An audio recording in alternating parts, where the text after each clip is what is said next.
Good morning. This is Father Stephen Kelly from St. John's Church in Detroit, and we're continuing our series of daily morning meditations where we generally look at one or another of the lessons that are assigned for morning or evening prayer, what is known as the daily office lectionary. Today, for Thursday, let's take a look at the lesson that's assigned for evening prayer from the book of Ecclesiasticus, the 28th chapter, beginning at the 13th verse. Curse the whisperer and double-tongued, for such have destroyed many that were at peace. A backbiting tongue hath disquieted many, and driven them from nation to nation. Strong cities hath it pulled down, and overthrown the houses of great men. A backbiting tongue hath cast out virtuous women, and deprived them of their labors. Whoso hearkeneth unto it shall never find rest, and never dwell quietly. The stroke of the whip maketh marks in the flesh, but the stroke of the tongue breaketh the bones.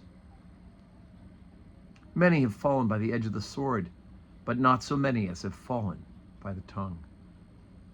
Well is he that is defended through the venom thereof, who hath not drawn the yoke thereof, nor hath been bound in her bands.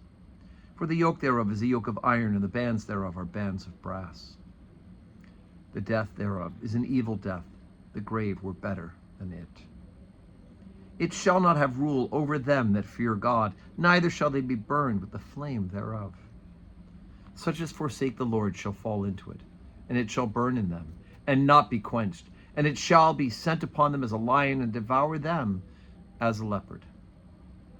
Look that thou hedge thy possession about with thorns, and bind up thy silver and gold, and weigh thy words in a balance, and make a door and a bar for thy mouth. Beware thou slide not by it, lest thou fall before him that lieth in wait. Okay, so again, Book of Ecclesiastes, wisdom sayings, and my goodness, you can't get any better wisdom than what we heard about today.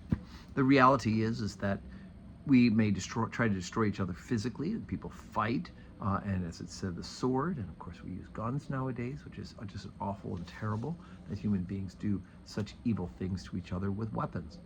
And yet, compared to all of that, what we do to each other with our tongues are even worse.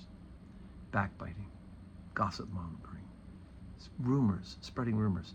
All these destroy the reputation of another person. And think about in your own life when you've heard somebody who you respected, somebody you casually knew, and then you hear a story.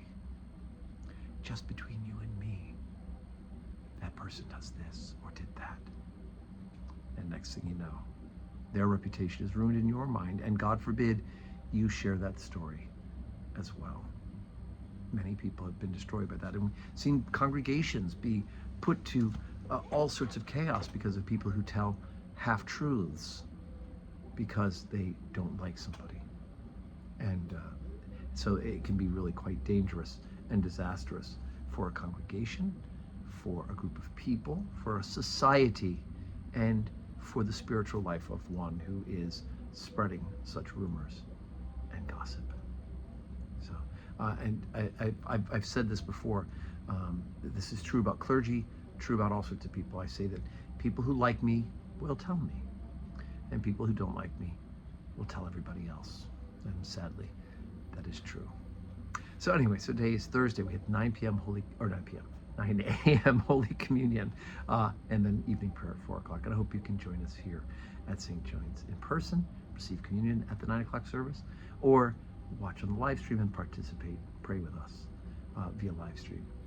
Either way, I hope that you have a Thursday that is full of blessings.